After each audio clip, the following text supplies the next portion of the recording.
Good morning everyone. Welcome back to GK Today. And today we'll be discussing most important MCQs for 1st of October 2021. Starting with very first question. Which organization has developed an indigenous charger for electric vehicles named as AC001? So this is ARAI, means the Automotive Research Association of India, and it has designed and developed an indigenous charger for electric vehicles named as AC001. And this is taken up for large scale manufacturing by Bharat Electronics.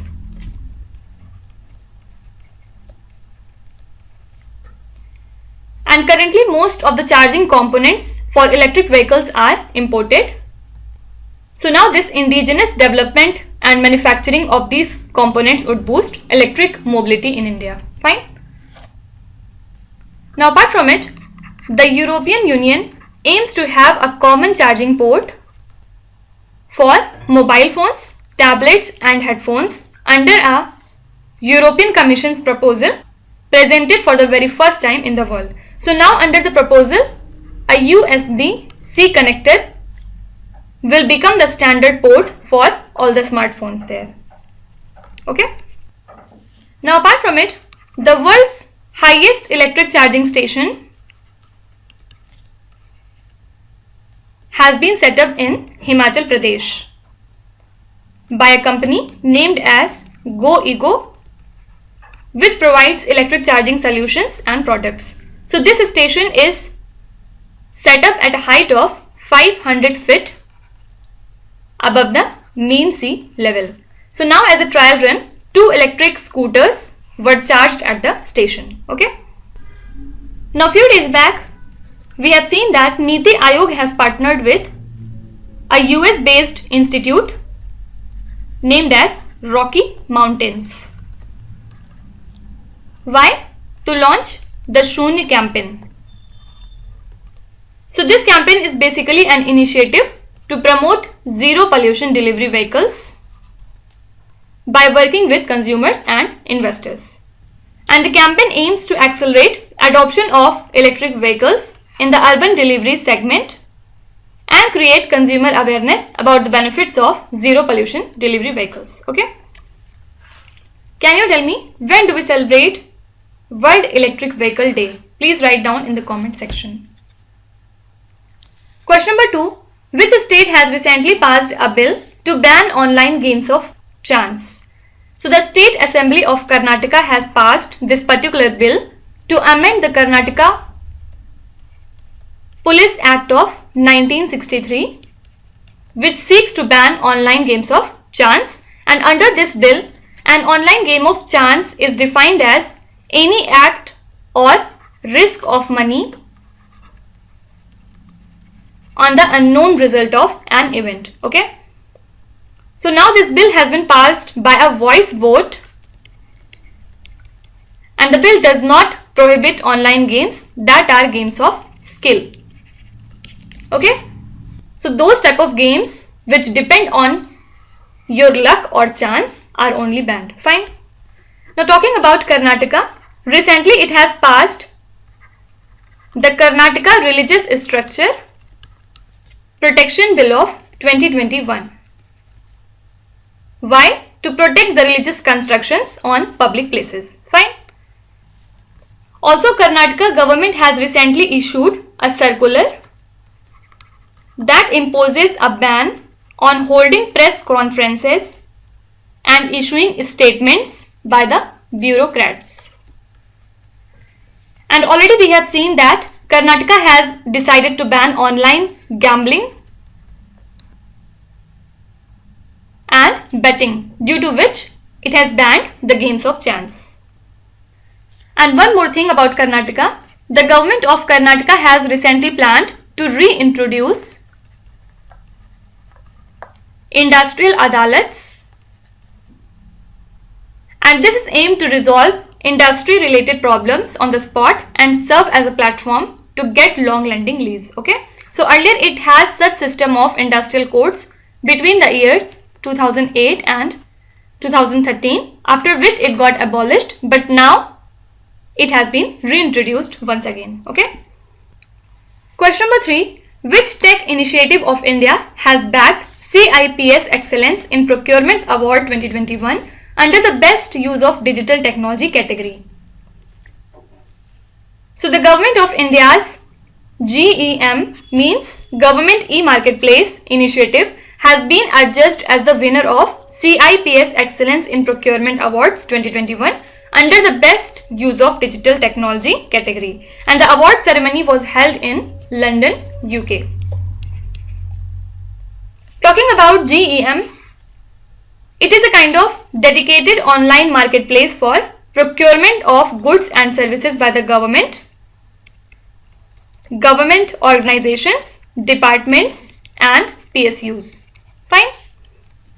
Now apart from it, the Deputy Director General of Military Nursing Service, Brig S.V. Saraswati, has recently been conferred with National Florence Nightingale Award 2020, and this award is the highest national distinction given to the nurses for their selfless devotion and professionalism. Okay, and already we have seen that the British writer Susan Clarke has won the Women's Prize for Fiction for her novel Piranesi. Then there is mathematician Anand Kumar. He has recently been conferred with the Swami Brahmanand Award 2021 for his contribution in the field of education through his Super 30 initiative, which basically prepares the underprivileged students for IIT entrance exam. Okay. Then there is NIOS Noida, means National Institute of Open Schooling, and it has recently won the prestigious UNESCO King Literacy Prize 2021. Also recently 8 recipients have been selected for Sahitya Akademi Fellowship. The 2 most important personalities are Ruskin Bond, who is the English author, and second is Vinod Kumar Shukla, and he is the Hindi writer. Okay. Now can you tell me who has been recently awarded with 7th Yamin Hazarika Woman of Substance Award? Please write in the comment section. Question number 4. As per FSSAI, to what value industrially produced trans fat should be limited?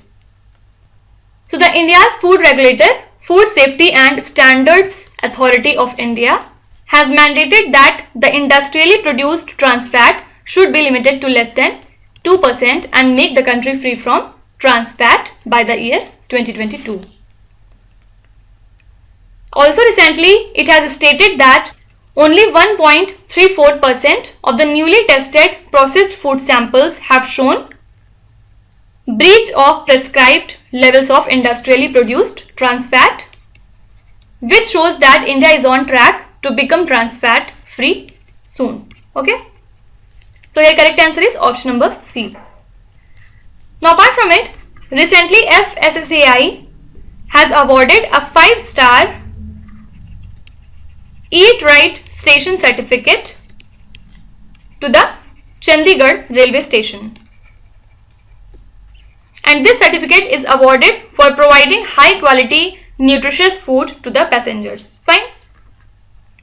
Also recently it has released the results of State Food Safety Index. In this, Gujarat has topped among the larger states, while Chandigarh has topped among the union territories. Okay. Then talking about smaller states, Goa has topped. So this was all about this index. Okay. Question number 5. Which organization has released the report titled as Climate Indicators and Sustainable Development Demonstrating the Interconnections? So the World Meteorological Organization has released this particular report, and the report basically stresses the need for immediate action and international collaboration for achieving the sustainable development goals and to curtail the global warming to less than 2 degrees Celsius. And talking about World Meteorological Organization, it is a UN specialized agency and the headquarters lies in Geneva, Switzerland. Now, a few days back, we have talked about the Crime India report that has recently been released by NCRB, that is National Crime Records Bureau, and as per this report, India recorded 1.2 lakh cases of deaths due to negligence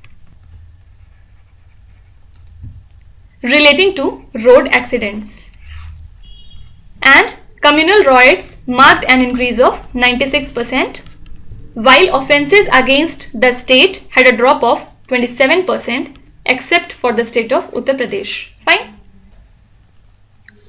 Then what is the rank of India in the World Giving Index? Means here we are talking about charity. So the India's rank in this particular index is 14th. Also, Mumbai maintained its first position in the emerging ecosystem category in the rankings of international startup hubs. Then there is a report from UNICEF named as Fed to Fail, the crisis of children's diets in early life, and as per this, only 1 by 2 of children aged between 6 to 23 months are being fed the minimum recommended number of meals per day. Okay. Question number 6. The report on deposits with banks is periodically released by which organization? So this report is released by the RBI, which states that bank deposits have grown by 11.9% year on year during the financial year 2020 to 2021 as compared to the financial year 2019 to 20. So this is on account of growth in CASA, means current account saving accounts deposit, and the report further states that Maharashtra, UP and Karnataka constitute for 1/3 total bank deposits in India. Fine. Now talking about UP, few days back the Supertech Twin Tower case was in light. Actually what happened was Supreme Court has ordered to demolish these twin towers. Why? Because it had come up in violation against bylaws in Noida. Hence the UP Chief Minister Mr. Yogi Adityanath has called for inquiry and strict actions against the guilty officers who are responsible for illegal twin tower case. Okay. Also, President Ramnath Kovind has unveiled the statue of Sampurn Anand, who was the former Chief Minister of Uttar Pradesh, at UP Sainik School, Lucknow. Also, UP government has adopted the sport wrestling and is expected to invest 170 crore rupees in infrastructure and support to the wrestlers till 2032 Olympics. And obviously few days back we have seen that the quarterly housing price index was released by RBI. So there we have discussed it in a thorough manner, so I am not repeating it yet again. Question number 7. National Pension System Divas is said to be observed by PFRDA on which date? First of all, what does this stands for?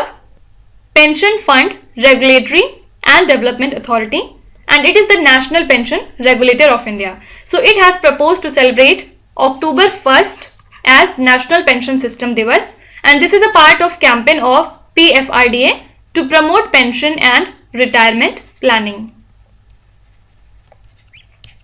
So a campaign titled as #NPS Divas is being promoted in social media.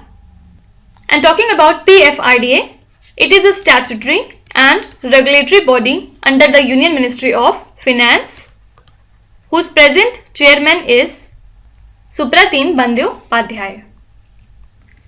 Then apart from it, the International Week of Deaf People is observed during the last week of September. So this year theme was celebrating thriving deaf communities. And the week falls under the key principle, nothing about us without us. Okay? And the World Federation of the Deaf, that is WFD, was established in 1951 in Rome, Italy. And this international organization declared Sunday in the last week of September as the International Day of Deaf, and later the day has been extended to a week now. Fine. Now apart from it, every year the United Nations observe 23rd of September as International Day of Sign Languages. Why? To support and protect the linguistic and cultural identity of sign language users. And the theme for this year was We Sign for Human Rights. So this day was first celebrated in the year 2018, and a resolution in this regard was passed at the United Nations General Assembly in December 2017. Okay. Question number 8. Which Indian state or union territory hosted the first Himalayan Film Festival? So this was the 5-day film festival, and it has been inaugurated recently at Leh in the Union Territory of Ladakh by Minister for Information and Broadcasting Anurag Thakur. So this celebration was part of Azadi Ka Amrit Mahotsav, and the festival is being organized by the Administration of Union Territory of Ladakh in collaboration with Directorate of Film Festivals. And it is being hosted in collaboration with the Ladakh Autonomous Hill Development Council, Leh. Okay. Now apart from it, the Students' Educational and Cultural Movement of Ladakh, that is SECMOL, has become the first of its kind institute in Union Territory of Ladakh to have an internet connection. Also, according to Ladakh Resident Certificate Order 2021, Ladakh administration has decided to issue resident certificate only to the permanent resident certificate holders of the region, unlike Jammu Kashmir, where the new domicile laws allowed outsiders to apply for jobs, land and other facilities. Fine. Question number 9. Which country was ranked as worst environment for internet freedom for the 7th year in a row by Freedom House? So the US-based not-for-profit entity Freedom House recently released a report on internet freedom, which basically includes the digital rights, freedom of information and right to internet access. So as per this particular report, internet freedom has declined for the 11th year in a row worldwide, and the greatest damaging effects were found in Myanmar, Belarus and Uganda. Do remember that China was ranked as the worst environment for internet freedom for the 7th year in a row. Also do remember that military troops from China and Pakistan launched a joint anti-terror exercise as a part of SCO Regional Anti-Terrorism Structure, and the opening ceremony was held in Pakistan. So this exercise basically aims to enhance interoperability among law enforcement agencies of Shanghai Cooperation Organization member countries for combating the international terrorism. Talking about RATS, it is a permanent organ of Shanghai Cooperation Organization and the headquarters lies in Tashkent. Now apart from it, these days Mount Elbrus was in news. First of all, it is located in Russia and it is the highest mountain in Europe at 5642 meters. So it is basically the highest stratovolcano in Eurasia, while it is the 10th most prominent peak in the world. So recently what happened is 5 climbers died after facing an unprecedented storm on Mount Elbrus when a group of 19 climbers were at an altitude of over 5000 meters. Okay. So that's why Mount Everest was in news. Coming to last question, Abhishek Verma, who was seen in the news recently, is associated with which sports? So I think everyone knows who is Abhishek Verma. India's 3-time World Cup gold medal winner, Abhishek Verma has been elected to World Archery's Athletes Committee recently. So he is related to archery. Also he is an Arjun awardee. And he has won the gold medals in the World Cups in Poland in the year 2015 and Paris earlier this year. Okay. Then apart from it, Raja Ritvik has recently become the 70th Grand Master of India and he belongs to Telangana. Now can you tell me, at 60th National Open Athletics Championship at Nehru Stadium in Warangal, who has won the gold medal in women's long jump? Please write your answers in the comment section. Then also we have seen that Max Verstappen has recently won Belgian Grand Prix along with Dutch Grand Prix. Fine. And the Italian Grand Prix winner is Daniel Ricciardo, who is from Australia. Fine. Now let's start with today's quiz. Here on the slide you can see 5 questions which have been taken from the past 2-3 days current affairs. Pause the video and try to solve each of these questions, and at the end of the lecture do not forget to share your scores in the comment section. So please be honest and do not cheat with yourself. So that's it for today. I hope you have liked the session. These were the important news and events from today, and we will meet again tomorrow with some more important current affairs. Till then, stay tuned. Thank you so much for watching, and please do not forget to subscribe to GK Today. With this, me Nuzhat Sana signing off.